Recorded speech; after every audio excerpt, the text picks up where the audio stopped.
How does one care for their tarot cards? Hi, my name is Akshaya. I'm a nature and animal communicator, which means I can speak to plants, animals, and other species and have two-way conversations with them. I've also been a tarot card reader for the past 12 years, and now I integrate both these modalities to help me connect better with nature and animals around me. So, basic question that I'm often asked is how exactly do we care for our cards? And in this video, I'm just going to share that with you. Now, remember, like always, there's a disclaimer that tarot card reading, animal communication are all personal practices, and what may work for me may not work for you, and vice versa.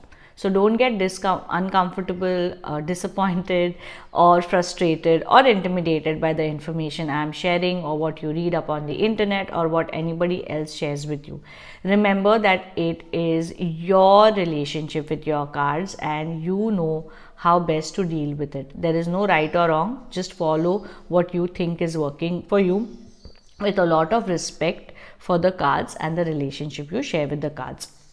So the only mandatory thing is giving the cards the due respect they deserve. Rest, you can manage your cards the way you want to. There is no one right way or one or wrong way of doing it. Okay, so I'm going to share with you my techniques of taking care of my cards, and if they suit you, you can follow. If not, I would love to hear from you what you do to make sure that your cards are kept in a safe way.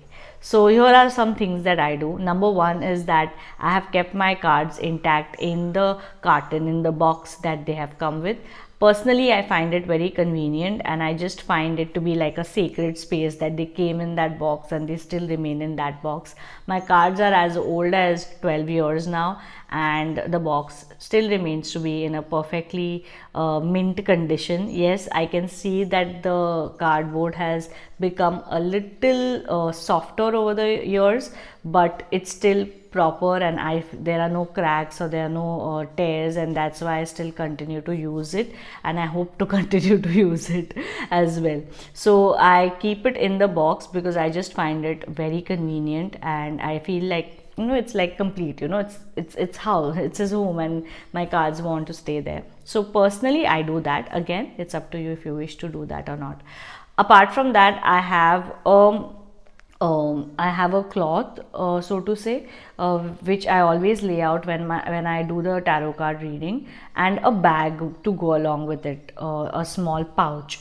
So what I generally do is I fold the cloth and I take my tarot cards and I roll my cards inside it along with the carton, the box, and then I put the cloth as well as the box inside the pouch that I have so that everything stays together. Again, now some people prefer this pouch and the pouch and the cloth to be of silk. Some people prefer it to be cotton. So that's completely up to you as to what material, what fabric you want it to be. Just ensure that it's kept clean, that you always take care of it, that it's not laying around in places where there's a lot of dust or it's dirty. So maintain basic hygiene when it comes to your tarot cards. Don't keep them lying around where it's dirty or that where too many people are touching it.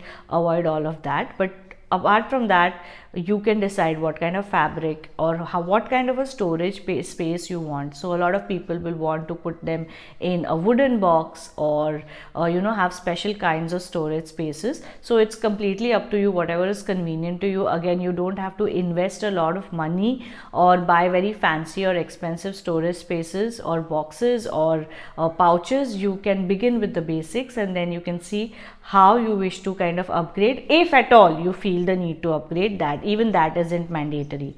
So one is that I keep it in the carton. The next is, of course, I have a cloth and a pouch to keep the carton and the cloth in it.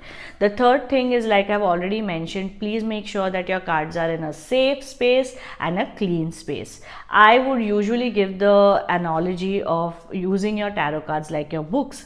So in our culture, we will keep our books in a very safe, in a very secure, in a very clean space. We'll make sure that it doesn't get dirty.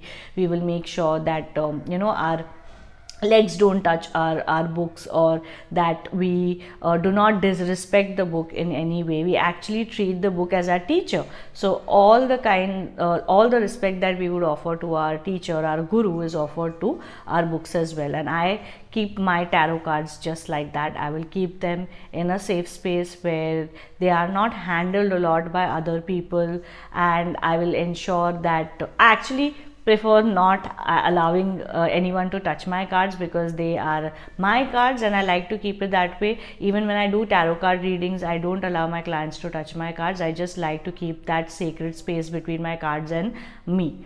But if you're comfortable with it, that's fine. It's just something that I follow, that I keep them in a space where they will not be touched by anyone else with my other books, and the space is always clean as well, and they're not always locked inside. They're always also removed out. They get fresh air as well. So that is an important element for me. So decide on the space. You can keep it with your books, you can keep it in some kind of sacred space in your house, like if you have, where we will typically call the Devghar, or if you have your altar, or if you have any special space, you can keep it there. Or you can also keep it wherever you feel comfortable with your books, etc. So that's the next thing as to where to keep your cards. Then after that, I also have my own charging and cleansing process. So I will always cleanse my cards and charge them each time I remove them out, and I do a reading, and I'll always cleanse them before I put them in. This is just a practice that I have, and each time I do it, do a reading, I will, or each time I even remove my cards out, I will cleanse them both times, like when I before and after. You can also cleanse your cards with incense sticks, with sage. You can cleanse your cards with crystals. You can cleanse your cards with moonlight on full moon nights. There are several ways of doing it.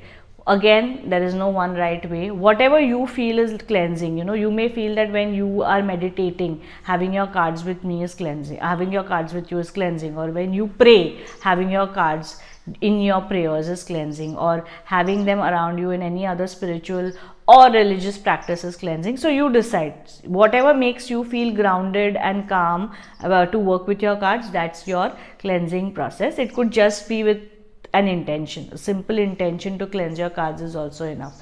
So you can decide how you want to cleanse and charge your cards as well. So these are a few things that I follow regularly with my cards to upkeep their health and my relationship with them. If you have any further tips and tricks, don't forget to mention them in the comment section below. I would absolutely love to learn more from you all. Until the next video, bye bye.